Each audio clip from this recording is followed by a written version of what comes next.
Bom dia, boa tarde ou boa noite, depende do horário, né? Que vocês, meus companheiros, colegas aí de geografia, vão estar vendo essa TPC.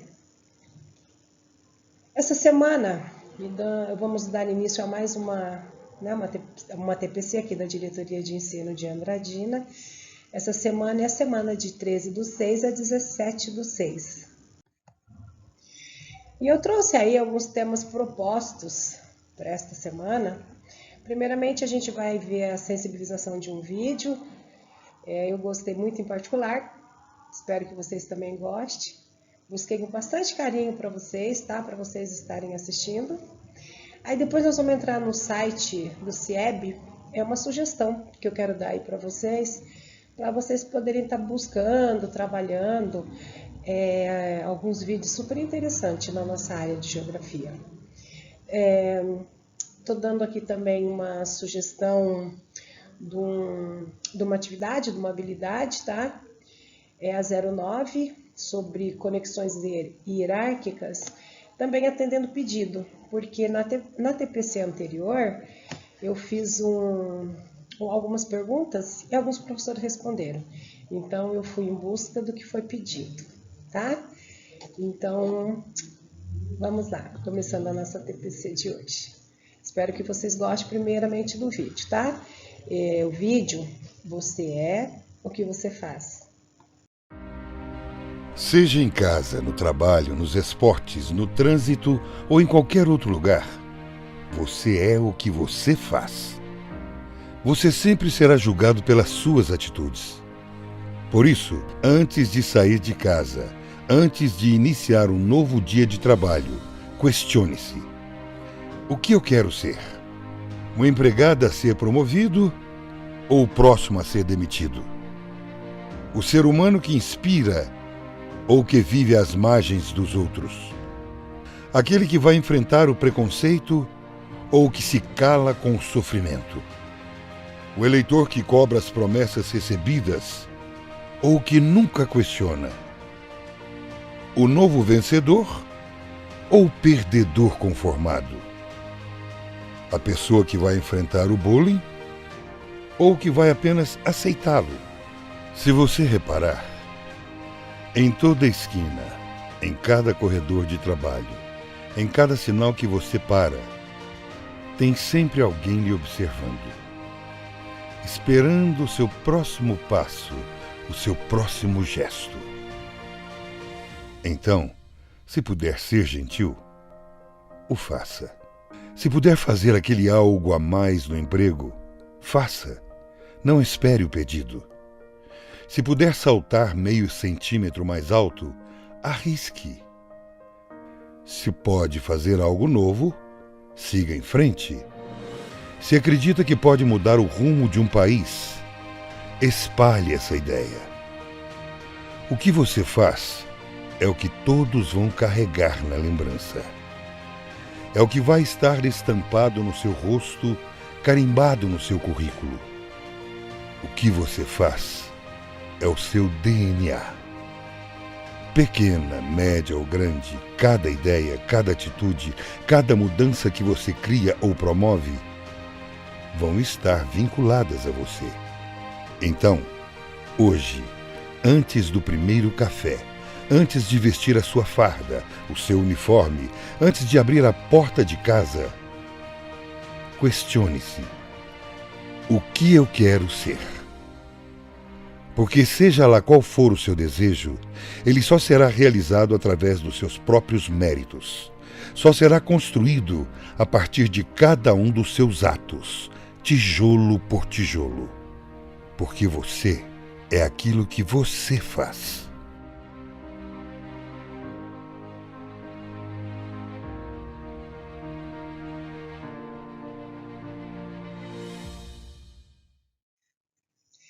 Bem bacana esse vídeo, né? Eu gostei. A gente é o que a gente faz. E nós fazemos a diferença na vida dos nossos alunos. Você pode ter certeza disso. Tá então para vocês uma sugestão. É lá do site do CIEB, o Currículo Mais. Então, tem alguns recursos aí educacionais. Vocês podem estar selecionando o nível de ensino, né, a disciplina e o tema que você quer trabalhar. Eu fiz a pesquisa, coloquei lá ensino médio, geografia, redes e hierarquias urbanas. E aí veio um vídeo bem legal. Então esse vídeo aí que eu busquei é o crescimento das cidades e a periferização. É um vídeo que vai mostrar a transformação do território brasileiro e ampliações de suas fronteiras. Esse vídeo, ele é basicamente para o primeiro ano, tá? Mas nada impede que a gente pode estar usando também no ensino fundamental. Porque a geografia, né, no ensino fundamental do 6º ao 9º ano, tudo que a gente passa para os alunos, no ensino médio a gente tem essa retomada mais ampla. Então, eu busquei esse vídeo somente para estar mostrando para vocês a forma como a gente busca e a gente possa estar trabalhando. Pessoal, então são sugestões, tá? Essa é uma das primeiras, é uma primeira atividade que eu estou passando para vocês como sugestão. Espero que vocês tenham gostado. Agora vamos dar sequência.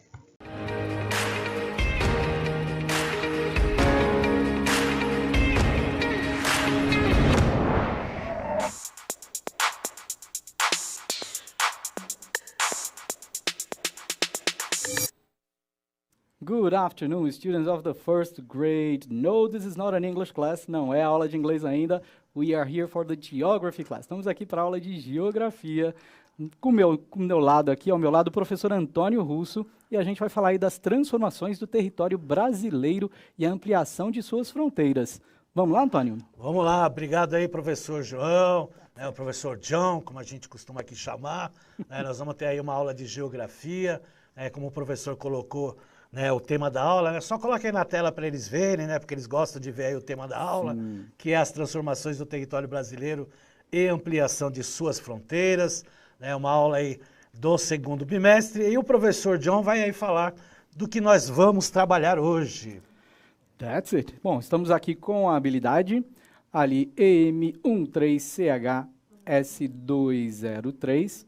Não vou ler toda porque ela é muito grande, né, Antônio? É verdade. Então, tirem um print aí da tela enquanto eu vou lendo aí a unidade temática para vocês, que é categoria Territórios e Fronteiras, e o objeto do conhecimento trabalhado na aula de hoje, Fronteiras, Territórios e Territorialidade, conceito político e jurídico e a noção social de ocupação do espaço, segregação espacial e cultural. É isso aí. E aí nós vamos ter um vídeo, né, John? Vamos ter um videozinho? Legal, vamos lá. Então temos aqui, paz, justiça e instituições eficazes. O IBGE explica aqui pra gente. Faz parte da ODS 16, que são 17 ODS. Perfeito. Eles já estão acostumados aí, que eles vão ver o ano todo os objetivos de desenvolvimento sustentável. Então, mais um, que faz parte aí até desse contexto aí que nós vamos ter da aula aí falando do Brasil. Então, vamos lá. Daqui a pouco a gente volta.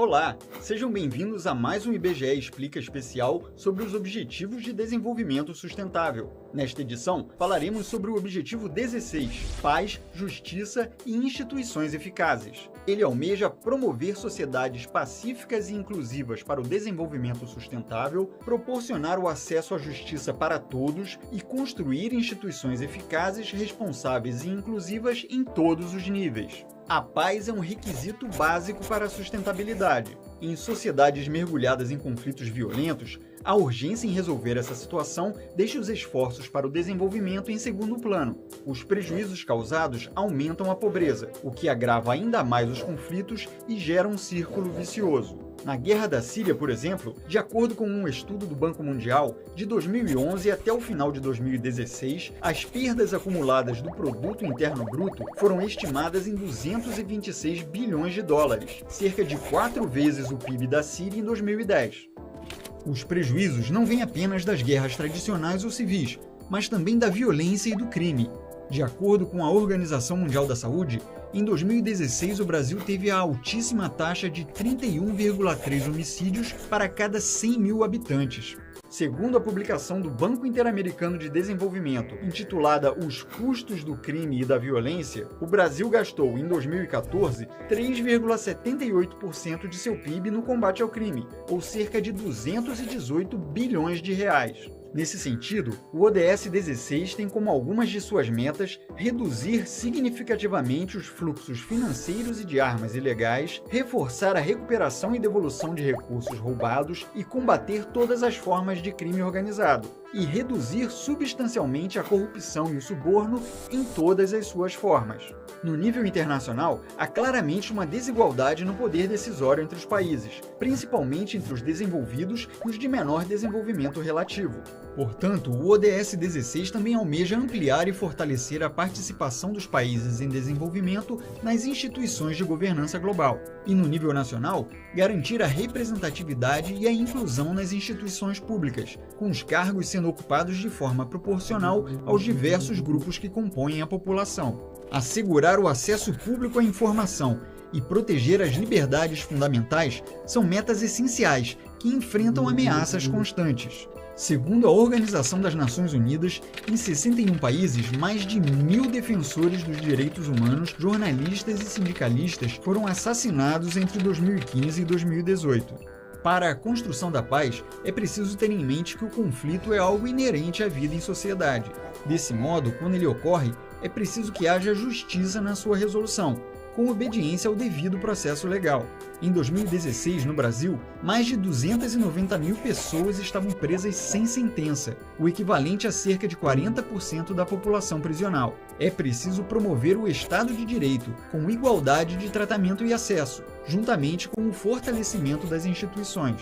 Ao gerar o sentimento de que a justiça está sendo devidamente feita, ocorre o fim dos revanchismos pessoais e a redução da sensação de impunidade, fatores que fortalecem a sociedade e a confiança desta no Estado, criando assim condições para a paz sustentável. Além do mais, é preciso salientar que a paz deve estar presente em todos os níveis, a começar pelo doméstico. De acordo com dados disponíveis de 2005 a 2017, em 81 países, quase 8 em cada 10 crianças de 1 a 14 anos foram submetidas em seus lares a alguma forma de agressão psicológica ou castigo físico de forma rotineira. Então, ainda há muito o que fazer para atingir este objetivo. Ficamos por aqui. Não deixe de conferir os outros 16 Objetivos de Desenvolvimento Sustentável, curtir e compartilhar. Assim, você estará ajudando o IBGE a disseminar informação pelo país. Até a próxima!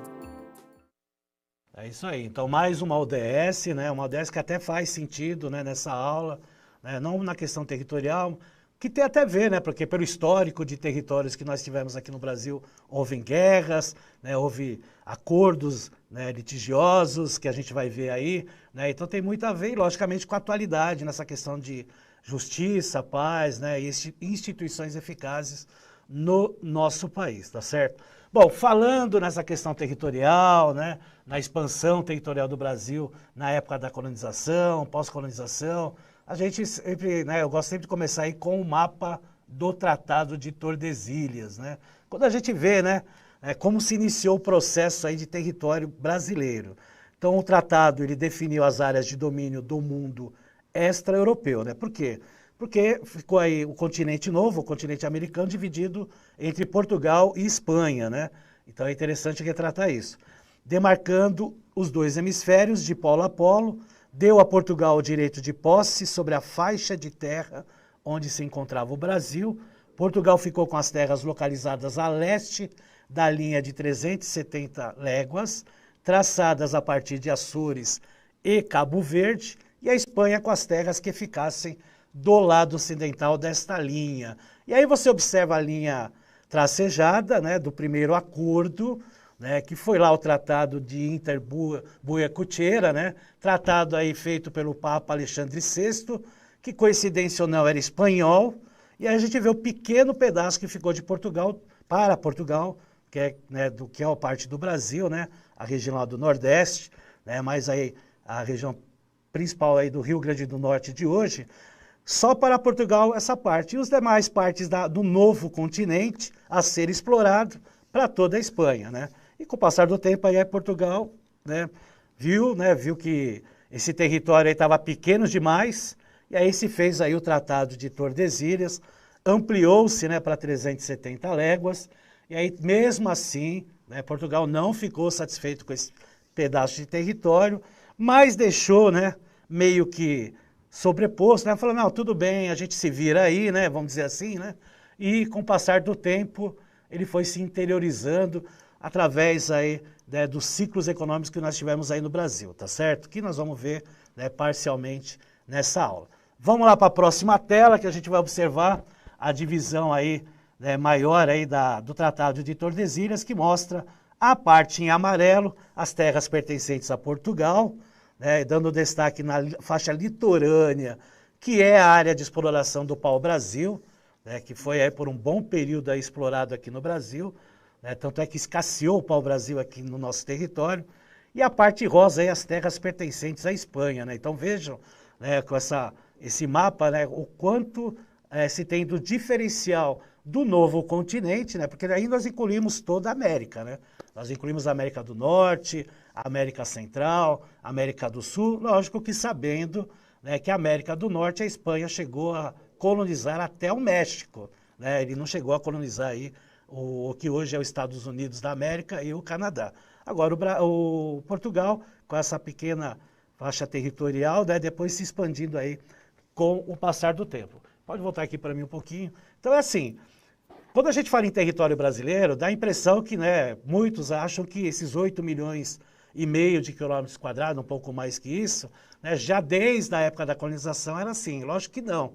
Porque houve esses tratados, né, o de Interboa e Cocheira e o Tratado de Tordesilhas, né, que, de certa parte, iriam ratificar os dois lados territoriais, mas que, na realidade, com o passar do tempo, até porque a Espanha não conseguiu colonizar de uma vez todo esse amplo território na qual se deu direito a ele, né, João? É muita coisa, né? É muita coisa. Então, vai lá, se começa lá nas Ilhas Caribenhas, vai vindo para o sul, né? Pega lá o México, encontra ouro, encontra prata, vai para a região da América Central, né? E, logicamente, os povos astecas, os povos maias, depois vem os incas, lá na faixa do Pacífico, nas Cordilheiras dos Andes, e ficou aquela parte interiorana lá, à mercê, né, da colonização portuguesa. Então seria, né, meio que óbvio, né, logicamente com o passar do tempo, Portugal, né, aumentar o território brasileiro, como aconteceu, né, através de vários aspectos históricos aí que vocês aprendem principalmente em história e também vê em geografia, principalmente a parte territorial, tá certo? Vamos lá para a próxima tela, que aí mostra aí as capitanias hereditárias a partir de 1534. Então, aí, associando a particulares a colonização do Brasil, o Estado português buscava consolidar os seus domínios sem prejuízo dos interesses prioritários de outras áreas como a África e, sobretudo, a Ásia. Os sistemas das donatárias organizou as atividades produtivas, notadamente as de agromanufatura do açúcar e da pecuária, propiciou a fundação das primeiras vilas e o comércio das atividades jurídico-políticas e culturais. E aí a gente vê as 13 capitanias hereditárias, lembrando, né, que, na realidade, as que foram realmente para frente, dando lucro para a coroa portuguesa, é Pernambuco e São Vicente. Né? Pernambuco lá no Nordeste, São Vicente aqui na região Sudeste, tá certo? E, logicamente, a princípio, né, a gente quando fala em capitanias hereditárias, elas não podem, né, na realidade, elas não vão ser vendidas, elas vão ser passadas aí para geração em geração. Só que ocorre que nem todas as capitanias, elas acabaram, né, sofrendo, né, aquele processo, né, de plantação de cana-de-açúcar e nem houve nem êxito econômico. Então, muitas delas acabaram sendo, de certa forma, abandonadas. E até um certo dado momento, a coroa portuguesa, né, resolveu pegar de volta e depois redistribuir. Né? Isso que aí que é interessante. Então se faz a questão das donatarias, né, essas extensões amplas de terra, né? Isso porque o Brasil só tinha essa fatia de terra da América. Né? Imagina se ela fosse na projeção atual de hoje, né? Como que seria essa divisão da coroa portuguesa. E aí depois, com o passar do tempo, né, se deixa de existir, mas tem que sempre lembrar que até hoje nós temos os latifúndios, né, que são aí. grandes porções de terras, né, não tanto do tamanho das capitanias hereditárias, mas que algumas fazendas latifundiárias aí no Brasil pode deixar a gente de boca aberta quando vê a quantidade de hectares que se tem, né? Então, né, por isso que nós falamos aí de, né, leis fundiárias, né, distribuição de terra, porque é importante e isso, né, é um costume que já vem da época da colonização, tá certo? Eu vou passar agora um outro mapa, né, adiantando aí um pouco o lado, né, que é o mapa de 1817, e ele fala lá, depois da Revolução Pernambucana. Tem que lembrar que nesse período, né, e a Revolução Pernambucana ela tem, né, esse aspecto, a decadência da cana-de-açúcar, né? Então, né, aquele poder político nordestino ele acaba perdendo um pouco, né? E vem a influência do ouro. E o ouro ele é encontrado onde? No interior do Brasil. Então veja como a expansão de terra no Brasil, essa expansão, ela tem muito a ver com os ciclos econômicos que o Brasil sofreu, né? Então nós temos aparecendo aí o Mato Grosso, Goiás e principalmente lá Minas Gerais com São Paulo, né? A questão da expansão dos bandeirantes aí, né, no interior adentro aí do Brasil, tudo isso aí acaba influenciando. E lembrando que a Revolução Pernambucana foi a última revolução antes da independência do Brasil, que ocorreu em 7 de setembro de 1822. Né? Foi a independência, né, nesse período, então houve, né, essa última revolução aí, que tiveram várias outras revoluções que, né, falando aí novamente de história, vocês acabam aprendendo em história. Mas vejam o tamanho, né, que nós temos do território brasileiro, depois aí de 2 séculos, né, em 1817, em relação à época aí das capitanias hereditárias. Né? 2 séculos, não, 3 séculos, aqui de 1534 para 1817, são 3 séculos, né, professor? Exatamente. É que é geografia, né? Geografia. Então, matemática a gente dá uma disfarçada. Mas é interessante essa comunicação de geografia e história, porque esses fatos todos colaboram para a gente entender como essa expansão ocorreu. O professor Ézio colocou aqui, com o passar do tempo, Portugal expandiu para o oeste, aumentando seu território, né? Então, deu essa contribuição. O professor Clóvis aqui elogiando a sua aula. Obrigado, Para o professor. Carlos Alberto, lá do Baldo Costa Leite, boa tarde, eu trabalhei com o professor Carlos. Boa tarde, professor Carlos, é um prazer. É, ótimo. Mas é interessante isso mesmo, até porque a professora Luísa é a minha parceira, é professora de História, ela coloca muitos pitacos positivos, né, dentro dessas aulas, porque tem, né, essa formação que nós temos aqui, tem que ter, né, a interdisciplinaridade, essas habilidades da primeira série do ensino médio, ela fala de ciências humanas, né, então as habilidades, ela projeta esse lado e é legal, né, e é muito legal quando o professor está no chat e apoia as nossas aulas positivamente, não só elogiando, mas incluindo dados aí, como o professor John aí comentou de alguns professores. Então, é sempre positivo, né, vocês estarem participando das nossas aulas. E falando sobre a questão aí, né, de litígios, né, de acordos, a gente vai lembrar de quem? De um personagem, né, muito, né, que é conhecido aqui no Brasil, através de escolas, né, através de ruas, avenidas, né, que é o Barão de Rio Branco, né, tem a capital do Acre, chama-se Rio Branco. Né? Então nós temos lá José Maria da Silva Paranho Júnior, nasceu no Rio de Janeiro no dia 20 de abril de 1845 e recebeu o título de Barão do Rio Branco em 1888, mesmo ano da assinatura da Lei Áurea. Né? Após a proclamação da República, passou a assinar como José Maria da Silva Paranhos do Rio Branco ou apenas Rio Branco, como ficou conhecido na história do país. E ele ficou bem conhecido na história do país pelos acordos pacíficos que foram feitos, né, por fronteiras e a extensão do Brasil, né, que a gente vai ver aqui algumas extensões de terra graças ao acordo aí do Barão do Rio Branco. Tá?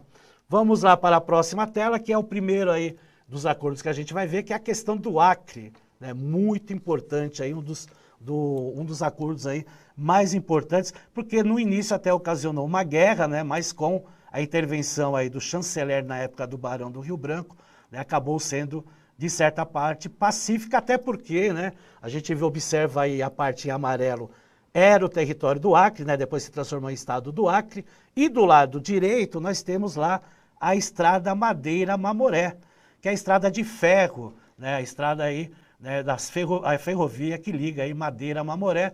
E é importante, né, retratar isso aí, porque é um tratado, que é o Tratado de Petrópolis, que foi assinado pelo Barão de Rio Branco. O Brasil pagou, na época, 17 milhões de libras esterlinas, mais ou menos, que era a moeda da época, né, a moeda, não a moeda oficial do mundo, mas por ser a moeda da Inglaterra, lembrando que a Inglaterra, nessa época, era a maior potência do mundo, foi se pago aí através disso e com a construção dessa estrada de ferro, porque ligava, né, a Bolívia, que não tinha saída para o mar, né, porque tinha perdido lá para o Peru e para o Chile, e tinha lá que ser, né, desembarcado os seus produtos para a Europa, principalmente, né, nos portos aqui no Brasil, principalmente na região norte, tá certo? Então, por isso que esse aí é um dos acordos mais importantes que tivemos no Brasil, anexando o território do Acre, que na época, ciclo da borracha, um dos principais ciclos econômicos do Brasil, né, e aí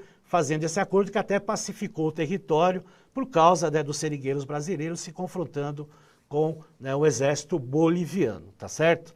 E aí alguma historinha do Barão do Rio Branco, né, vamos lá na tela, né, ele foi ministro das relações, pode colocar na próxima tela por gentileza, foi ministro das relações exteriores de 4 governos, né, atuou em negociações de fronteiras com a Argentina, Bolívia, Guiana Francesa e o Peru, e teve lá um importante papel na promoção de fluxos migratórios para o Brasil, sendo aí importante agente no processo de estabelecimento da ordem institucional burocrática da Primeira República, que foi, né, a partir de 1889, com forte presença da imprensa nacional e grande influência política, tá certo?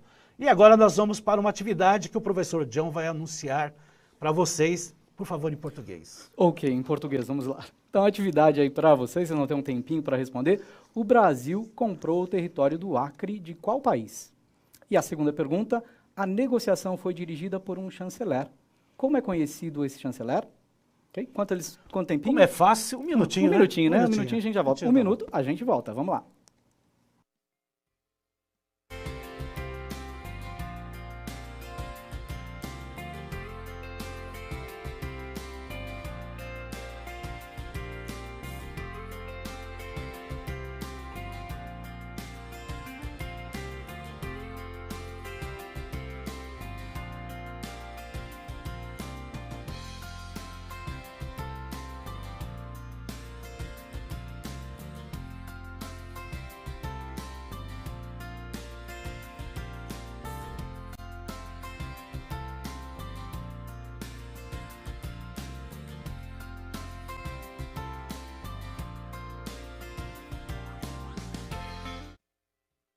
Antônio, voltamos aqui e a Clarice, que é aluna lá da Promilena, mandou para a gente, para pergunta número 1, a resposta é Bolívia, e para número 2, Barão do Rio Branco. Certinho? É isso aí, parabéns, né? Parabéns aí para Clarice, né? Isso. Da professora, aluna da professora Milene. Isso. Sabe, falou a escola?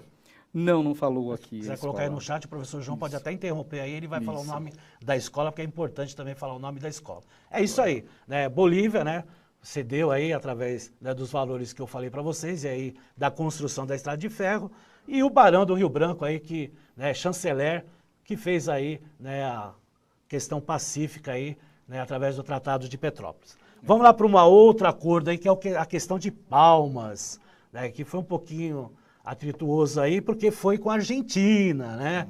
E a questão de Palmas aí foi uma disputa então territorial com a Argentina, porque envolvia aí parte do território aí do Paraná e de Santa Catarina, né? Aí o arbitramento, que é quando se tem um outro país que faz lá, né, o julgamento do acordo, né, foi os Estados Unidos. Olha que interessante. Na época o presidente era o Grover Cleveland. Cleveland é uma cidade, Cleveland, estado de Ohio, né? That's it. Estado de Ohio. Isso E aí nós temos uma cidade nesta localidade no Paraná chamado de Clevelândia. Clevelândia, olha Né, só. simplesmente para, né, porque o nosso querido A presidente terra Cleveland de Cleve. é a terra de Cleveland, né? Que interessante. Então, quem nasce aí em Clevelândia, deve ser o quê? Clevelandense? Provavelmente Vamos ver, né? clevelandense. Depois pesquise aí vocês podem até colocar no chat. E nós temos aí na próxima a questão do Amapá, que também é uma outra questão, que aí já é com a França, né? Porque lá nós tínhamos lá na fronteira com a Guiana Francesa, que até hoje é um território francês, na realidade é um departamento francês, que nós falamos de ter um território ultramarino, né? Que é quando, né, um país tem um território fora do seu continente, né? Então, Guiana Francesa até hoje é um departamento francês. Né? A arbitrariedade, o árbitro da questão aí foi um suíço, Walter Hauser, né, em 1900, e também decidiu aí favorável ao Brasil, né? São laudos que são laudos técnicos, né, por causa das fronteiras e dos acordos que são feitos aí no decorrer do tempo, tá certo? Então, mais uma vez, né, nós tivemos aí, então, a questão de Palmas, que foi a questão contra a Argentina, e a questão aí contra a França, aí na questão aí do Amapá. Agora nós vamos mostrar para vocês uma animação da extensão do território do Brasil através dos tempos. Vamos lá ver, acompanha aí na tela. Vamos lá, evolução territorial do Brasil, começa em 1534, que é a questão aí, né, das 13 capitanias. Vejam que vai crescendo, né?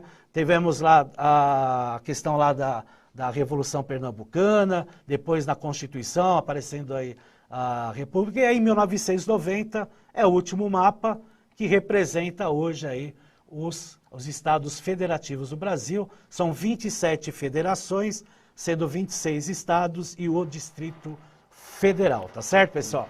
Vamos lá para a próxima tela, que a gente vai ver a faixa de fronteira do Brasil. Próxima tela, pode e a Pro Maria mandou para pra gente aqui, Clevelandense. Clevelandense. Obrigado, professora Maria. Então tá lá, ó, segundo o IBGE, são 588 municípios localizados nessa faixa verde, que é a faixa fronteiriça do Brasil com outros países da América do Sul, tá? Então é um total aí de 1.400.000 quilômetros quadrados, o equivalente a 16,6% do território brasileiro. Não é pouco não, hein? Por ser uma região fronteiriça aí com 588 municípios, tá certo? E aí já podemos ir para o próximo mapa, que aí mostra aí o mapa político do Brasil aí, com as suas, né, os seus 26 estados e o Distrito Federal lá no centro da região de Goiás, tendo a grande capital administrativa política, Brasília, né, que tanto nos orgulha. Vamos lá para os pontos extremos e fronteiras do Brasil, né, e nós temos aí, né, de leste a oeste, norte ao sul, lembrando que o Oiapoque não existe mais, né, o ponto mais extremo aí do norte é o rio Ailã, tá certo? O ponto setentrional do Brasil. Quer saber mais de informações aí? Entra no Saiba Mais, né, printem a tela, esse atlas maravilhoso histórico escolar, fala da América e principalmente aí do Brasil. Tá certo, Brasil? Tá certo, pessoal? Desculpa. Mas eu quero dar um forte abraço a todos aí que participaram da aula. Um abraço pro John. Obrigado, John, pela parceria. Obrigado pelo convite. Não esqueçam de avaliar essa aula.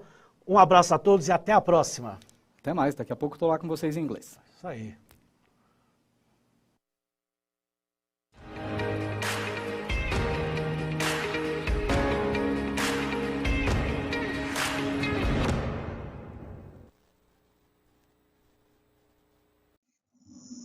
E dando sequência aí na unidade temática, entrando para mostrar as redes e hierarquias urbanas, tá?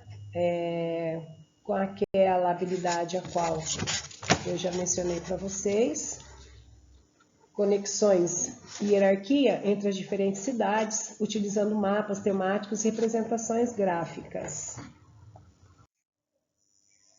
Olha só como as cidades se organizam. Então, na prática, ocorre quando as vilas e cidades menores subordinam-se às cidades médias.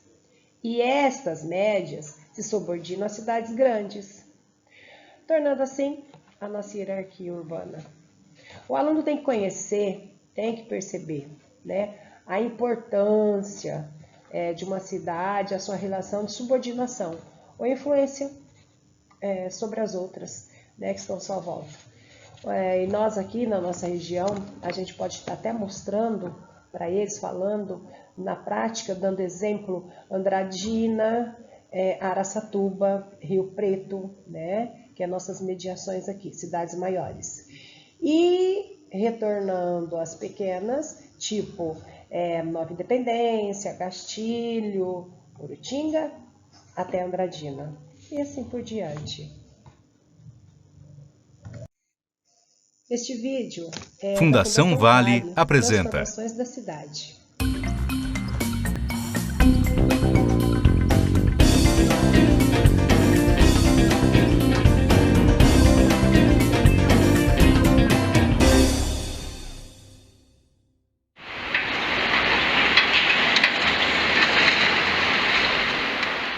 As transformações urbanas demoram, mas acontecem e acontecem o tempo inteiro. A cidade é um organismo muito vivo, muito dinâmico nas suas contradições, nas suas disputas pelos melhores lugares e maiores valorizações, né?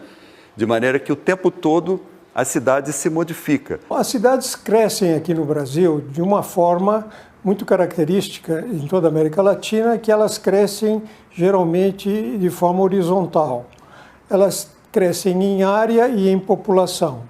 As cidades vão crescendo de acordo com a direção, né, das frentes imobiliárias, as novas frentes imobiliárias, por exemplo, o Rio de Janeiro, na direção de Copacabana, depois Leblon, depois Barra da Tijuca. Então, assim vão as frentes imobiliárias. Mas há esse processo em que a pobreza vai para a periferia, estende a cidade.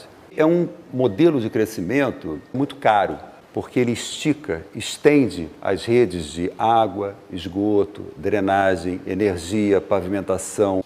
Então, nós podemos chamar de uma ocupação extensiva, não é? Espalhada pelo território e rarefeita de população, como uma cidade cara, e, ao contrário, uma cidade mais compacta, né, de uso mais intensivo, tende a ter serviços públicos mais baratos e de maneira mais racional.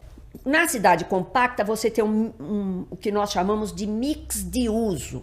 Então, você mora num apartamento, a padaria pode ser no térreo, o chaveiro pode ser no térreo, a escola é próxima. Você tem a possibilidade, enfim, de fazer menos viagens que pesam sobre a poluição do ar, o aquecimento global. O interessante é ter cidades compactas que sejam intermediadas por parques, áreas verdes, etc. Acho que pelo próprio horizonte dos próximos 50 anos, as nossas cidades continuarão crescendo. Ela pode se desenvolver em número de habitantes e em área construída e pode se desenvolver de uma forma perversa.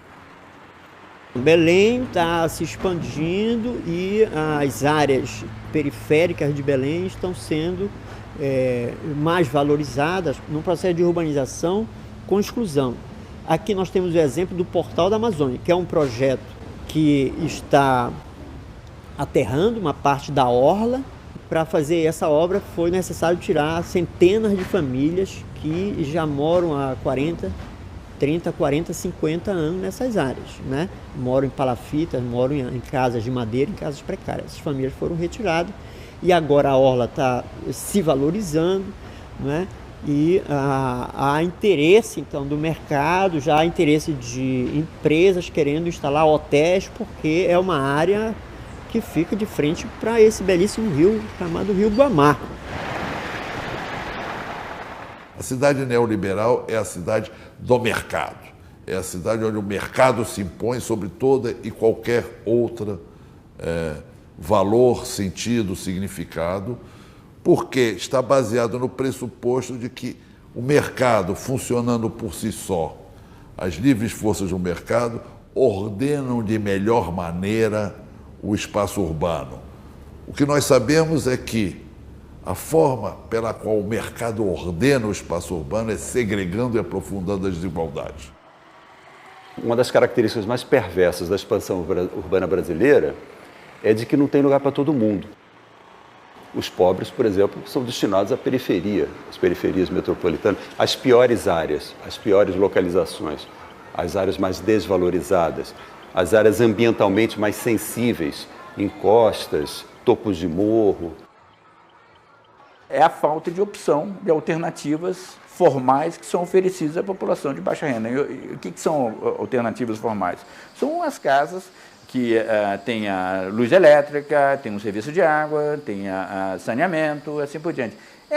Esse conjunto, esse habitat que a gente está falando aí, ele não é acessível, não há suficiente oferta a preços acessíveis desse bem para a população compatível com a renda que é da população. Então, há muitos, na ausência de uma oferta a preços acessíveis, as pessoas ocupam o que é possível, dão um jeito.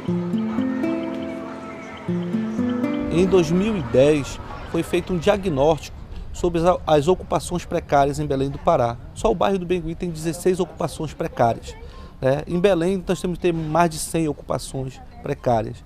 Então, esse processo de precarização da moradia, é um processo que não é novo, mas cada vez mais que o processo de urbanização chega de forma injusta, vai expulsando o pobre cada vez mais para a periferia, para áreas não urbanizadas, sem saneamento. Eu já estava tendo problema onde eu morava. Então isso daqui era uma maneira boa. A casa que eu moro não é minha. Então eu tenho que procurar um lugar para mim morar. Então surgiu essa invasão e eu me meti aqui, né? Meti na invasão, eu digo, aí, se não sair, eu vou garantir minha moradia. Era muito ruim, muito difícil. Você morando, dormindo debaixo de lona, quartinho de madeira, aquela coisa toda. Aí que lá surgia uma confusão, você tinha que até um camarada já queria te tomar aquele terreno. Os serviços públicos já não atendem a população. Com a ocupação Paulo Freire e outras ocupações, veio a inchar ainda cada vez mais e faltando escola, creche, para atender as novas necessidades dessa população que chegou desde 2003. Então, desde 2003, a população aqui praticamente está abandonada. Tem horas que o pessoal fica horas e horas no ponto de ônibus, esperando um ônibus e não consegue. Quando vem aquela vulca, né, o pessoal ali dentro. O outro lado da moeda é que quando vem a urbanização, não se tem um tratamento diferenciado. O que falta realmente é uma discussão séria da política de desenvolvimento, tratando os diferentes de formas diferentes.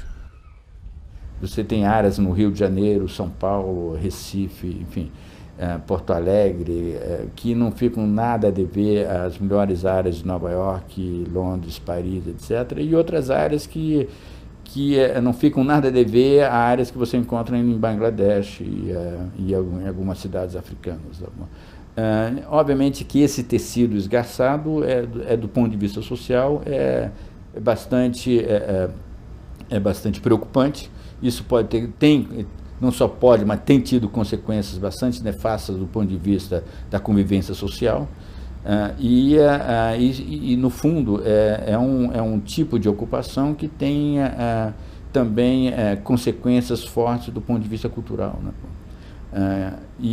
Eu entenderia que o planejamento urbano com uma face mais social deveria evitar esse tipo de situação tão radical de separação social no espaço, né? E aí a gente podia falar em dois grandes modelos de segregação, que é o modelo mais clássico, que talvez São Paulo tenha representado melhor, né? São Paulo é mais exceção do que regra, que é o da expulsão dos pobres para as periferias, né? Ao passo que em outros casos, como é o caso do Rio, como é o caso do Recife, de outras grandes metrópoles, em que você tem uma combinação de favelização das regiões centrais com formação também de um anel ou de alguns anéis periféricos. A lógica é os pobres que incomodam, os pobres que estão disputando a cidade, né? Mas que você tem que acomodar, você tem que manter cada um no seu lugar. Já que não pode remover todo mundo para fora da cidade mais estruturada, né, com todos os serviços, você tem então que expulsar esse que a gente chama da periferização da pobreza, e isso é uma tendência, mas também é uma resistência desses lugares. As favelas onde elas se instalaram até agora, elas brigam e vão lutar para permanecerem aí. Quando se olha para a periferia pobre, precária, ilegal, onde as pessoas, por não ter acesso ao saneamento básico, vivem permanentemente sujeitas a doenças e endemias, é uma das faces mais perversas também que nós podemos assistir, dentre outras, das nossas cidades. Isso, na verdade, significa que a cidade não está presente, né, na vida cotidiana dessas pessoas. Então, qual é o papel do poder público nesse caminho da reforma urbana? Qualificar as áreas desqualificadas e não qualificar mais as áreas já qualificadas. Eu acredito que a melhor maneira de desmontar essa segregação é fazer com que a cidade toda tenha uma qualidade urbanística básica, aquela qualidade urbanística que seja o mínimo que qualquer cidadão tem o direito de ter, com infraestrutura, com calçadas adequadas, com áreas verdes e também promover polos de desenvolvimento econômico, né, fazendo com que essa população possa ter um emprego mais próximo da sua casa e, portanto, se rompendo essa polarização centro-periferia. Os caminhos vêm justamente da conflituosidade da cidade. Ali onde a cidade resiste, ali onde as tensões urbanas crescem, ali onde as pessoas se manifestam nas mais variadas maneiras, não é apenas lutando contra uma remoção. Ali onde grupos de movimentos de mulheres interpelam a cidade machista, ali onde grupos populares interpelam a cidade empreendedora, privatista,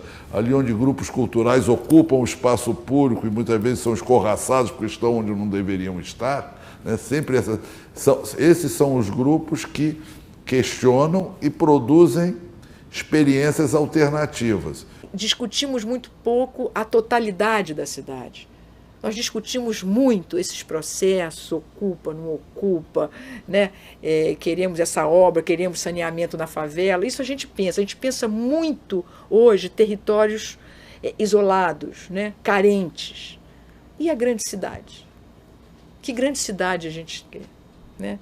Onde as pessoas possam se encontrar, onde as pessoas possam se confrontar, porque democracia é confronto, e a cidade é o lugar do confronto, a cidade é o lugar da sobreposição de culturas, de valores, né?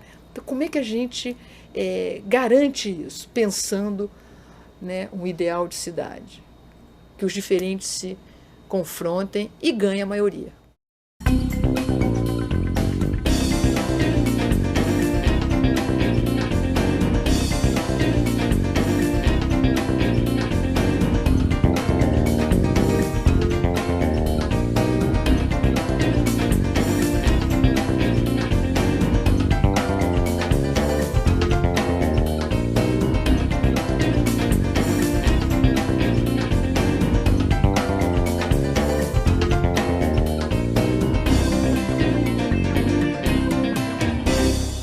Um oferecimento Fundação Vale. Então chegamos ao fim da nossa TPC dessa semana B. E eu coloco-me à disposição de todos vocês por que for preciso, tá, pessoal? Ajuda, se vocês estiverem precisando, igual outro dia pediram no grupo e eu mandei no privado, conteúdos. Se vocês quiserem alguma sugestão de atividades, o que vocês precisarem, eu estou aqui à disposição de vocês, tá bom? E em breve eu vou estar indo até as escolas para ter um papinho com vocês, para participar das ATPCs, tá legal? E uma boa semana pra gente, né? Que Deus nos abençoe e nos proteja a cada dia, a cada momento. Tá? Um beijo para todos.